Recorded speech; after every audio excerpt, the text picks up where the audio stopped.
Kate here from Normal Mind Card. Welcome back to our review. And today I just got back from seeing the FNAF 2 movie. Now, honestly, this movie was actually better than the first one. Yeah, the first one's still good, but honestly, this one also even better. It makes some improvements. It actually improves on the horror, which, is good because this is a horror movie, but obviously I'll talk about it more when I get to that.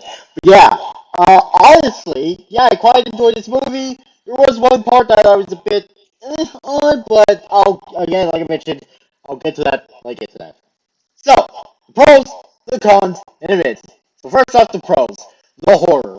The horror has greatly improved from the first movie. Like, the horror in the first movie wasn't that bad, but, it did have some moments in it that just were not really in the, not really horrific. There wasn't really a lot of horrifying moments. Like, there were, but, not as much as there are in this movie, especially with the people who get possessed by the puppet. Like, holy crap, the puppet possessed people are so freaking terrifying. Like, they have, it's the face and the eyes and the elongated limbs. It's just, oh my gosh. And yeah, the puppet in general was actually a bit scary in this movie.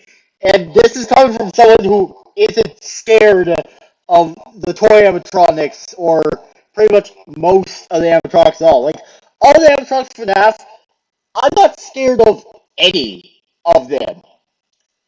Sure, if one was running up to me about to kill me, yeah, I would be scared, but it's just in general, the FNAF animatronics don't personally scare me, but in this movie, holy crap, the puppet was terrifying. But yeah, the horror has definitely been increased and improved. Next up is the music. The same people who made the music for the first movie have made the music in this movie, so yeah, we have some returning music, but also we get to hear "It's Been So Long" in the credits, which nice touch. But also, to my surprise, the song "Maniac" by Carpenter Burnt appears in this movie. Like, I was expecting to hear that song because that song isn't from the 90s. I say that because it appears in a scene that takes place in the 1980s or 1990s. But yeah, it's just I don't think I was expecting to hear that song, but I'm glad that the people who made the music of the first movie came back to do the music in this movie. Next up are the animatronics. We get the return of the FNAF 1 crew near the ending. Obviously, we also get the toy animatronics and the wither animatronics. I was kind of disappointed that those kids who were possessing the FNAF 1 animatronics weren't controlling the wither animatronics. Instead, they were just controlled by AI. Because the lore for FNAF 2 is that the toy animatronics are ran by AI, and the puppet and the wizard ones are really the only possessed animatronics there. Also, I swear, in one scene, for a flash, you could see Shadow Bonnie. Like, I saw Shadow Bonnie, maybe Shadow Bonnie was there, but, it just went by so fast, so it's one of those things where it's you'd have to, pause the movie, but obviously, I was in the movie theater, so you can't really do that. Yeah. So, yeah, near the ending, the original animatronics, the FNAF animatronics come to, just destroy the toy animatronics. Like, original Foxy crushes toy Bonnie's head with his foot. Bonnie rips apart Mango. Freddy rips toy Freddy in half, and Chica beheads toy Chica. It's just holy crap! It's freaking awesome. And also, there's a scene where the marionette bursts out of Toy Chica's torso, which was so surprising, and I loved it. And Circus Baby. Yes, that's right. Circus Baby makes a cameo in this movie because there's a scene where it's Vanessa's having a dream. It's of her father and stuff, and she hides in this closet. And who do we see in this closet as well? That's right, we see freaking Circus Baby. Because okay, before this movie came out, there was reports that there would be a FNAF character showing up in the movie that no one would be expecting. And to be fair, I was not expecting to see Circus Baby in this movie, especially since, she's not from the second game, she's from the fifth game. So, does this mean we might get a sister location movie somewhere down the line? I hope so. I'd love to see my beloved Funtime Foxy on screen. But yeah, honestly, it was a real surprise seeing Circus Baby. Once again, the animatronics designs and their suits are amazing and also pretty big. Like, sometimes I forget how big 7 feet actually is, and then I see these animatronics and it's like, oh yes, that's huge. Anyways, next up is the slight gore. Now, the first movie, besides William getting spring luck, which wasn't that violent, there was a scene where, like, one of the characters who was, like, a babysitter for Abby, like, she, like, gets cut in half, but it's not anything that's shown on screen. We only get the silhouette of the shadow. It was still a bit graphic, but, like, nothing too insane to make it an R-rated, or R rating. But, like, okay, so one person gets pulled away by Mangle, and we hear the carnage of the man getting ripped apart by Mangle. And then there's a scene where, like, these tiny versions of the puppet go into, like, this man-made river that was in the FNAF 2 pizzeria, and, like, they act like piranhas and, like, literally eat a man, and again, we don't see it, but we see the blood slowly forming in the water. It's just, I was not expecting any of that, because again, keep in mind, FNAF is not a graphic series. Sure, there's the whole spring lock thing and the Blight of 87, and then with Sister Location, our main character gets his inside scooped out, but at the end of the day, FNAF isn't the violent series. The only time we get the violence in the FNAF series are, like, some of the FNAF books. Like, that's really the only violence that happens. But even then, like, the violence in the FNAF games isn't really that extreme. Obviously, it's far from being something you'd see in, like, Saw or Mortal Kombat, but, some of this, like, gore definitely was surprising. So, yeah. Next up are the Easter eggs and references. In the beginning of the movie, that takes place during the 1980s, there are some arcade games for Pop Goes and candies. Like, that's awesome. The Sandverse rep in the FNAF 2 movie. That's great. And I think there might have been more. I don't know. Immediately when I saw Pop Goes and Candy, I was like, oh my gosh! Well, internally, I didn't scream, oh my gosh.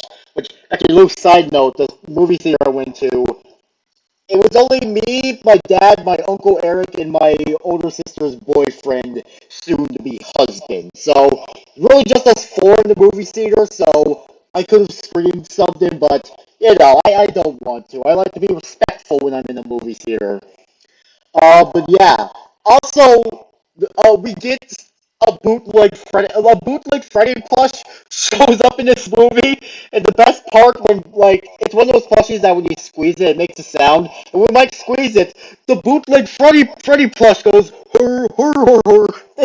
They included one of the many FNAF memes in this movie. I loved that. Like, I really wish I was in a packed audience just to hear people go, yo! Like, I wish I was in a packed movie theater for that to happen, but honestly, I'm kind of glad it was just me and the 3 other people. But yeah, next up are the characters and their relationships. Obviously, Mike, Abby, and Vanessa return. Same with Jeremy. Jeremy actually gets to do a little more. Also, Corey's character, the taxi driver, also returns, and he's, for some reason, still a taxi driver despite everything that happened in the first movie. Yeah. Yeah, in this movie, yeah, we get to see more of the relationship between Mike and Abby. I like that. We also get to see the relationship between Vanny and her father, specifically in a dream. Obviously, it's not really healthy. Yeah, obviously, having a parent who's a murderer, yeah, obviously that's going to mess you up mentally. Also, we get to see the relationship between Vanessa and Michael. Okay, don't you mean Mike? No, Michael. it's revealed that there are two Mikes in this movie. Mike Schmidt and Michael Afton, who is evil and is trying to carry on the legacy of his father. So yeah, he doesn't. Okay, he gets to do some stuff, but like he's not like a major threat, especially since near the end of the movie he gets his legs knocked out by Jeremy. Also, speaking of characters, we get to see Henry, although he's not in the movie for that long. He just informs Mike about some basic or about some information. He also gives him like this music box to keep the marionette slash Charlie at bay. Which, being a Charlie, or the marionette is just spiteful in this movie. So in the games, it's like, oh, the marionette is possessed by Charlie and stuff like that. But this one, like the puppet slash the marionette slash Charlie, she is just very spiteful in this movie because no adults like helped her like protect this one kid who was almost killed by William, and like Charlie sacrificed herself, and now she's like this rage ghost who. Okay, I'll talk about it when I get to the ending. But yeah, the characters once again pretty good. I can't wait to see more of Michael Afton in the third movie. I'm also interested to see how Mike reacts to what happened to Vanessa, which again, I'll get to it. Then next up is the FNAF 2 Pizzeria. Obviously, with some of the things I mentioned about the place, it's a lot different from the one we see in FNAF 2. Like, this version of the FNAF 2 pizzeria has a freaking built-in boat ride that goes through a cave that has all, like, these mini versions of the puppet, and it's, like, obviously, yeah, this game was a lot different, especially with like the music box, because usually it's like the music box is in the prize corner, but no, the music box is actually underground, specifically under the stage that has a trapdoor where the puppet comes out. And apparently the toy animatronics, including the withered animatronics, are all can be wirelessly controlled by the puppet, which is insane. Also, a little side thing. Megan Fox's performance as Toy Chica was amazing. Matt Pat's performance as Toy Bonnie was also pretty good. In fact, I like for a second, I didn't even think it was Matt Pat because I couldn't get a hint of his voice. And for Toy Freddy, Toy Freddy has a weirdly deep voice because if you play FNAF, specifically Ultimate Custom Nights, you would know that Toy Freddy has a more goofy voice. And I'm not saying like, oh, he has he sounds a bit like Goofy or not that. Like he sounds goofy. He doesn't have like this deep voice. But it just I don't know, it just felt weird hearing Toy Freddy not having like a goofy voice. But yeah, the FNAF 2 Pizzeria is amazing. So, yeah, that is everything for pros. Now, my one con, the ending. Yeah, okay, I didn't completely hate the ending, but I just didn't like it how, like, Mike just ditched Vanessa and said, never talk to us again. It's like, sure, I get it. He's upset that Vanessa didn't tell him about her brother, but I don't know, you're cutting her off because of that. And then the movie completely ends with Vanessa getting possessed by the puppet, and we'll probably see more of that in the third movie. So, yeah, personally, the ending wasn't really for me. Then finally the mid, no Markiplier. He didn't show up in this movie as an Easter egg or cameo, but hey, maybe he might cameo in the third movie. Please. But yeah, that was it for my review of the FNAF 2 movie. I give it 6 out of 7 stars. I quite enjoyed it. The ending was a bit for me, but personally, I love this movie. So yeah. So, anyways, that was it for this review. Make sure you all subscribe, like for more, and I'll see you all later. Peace out, home guards, and goodbye!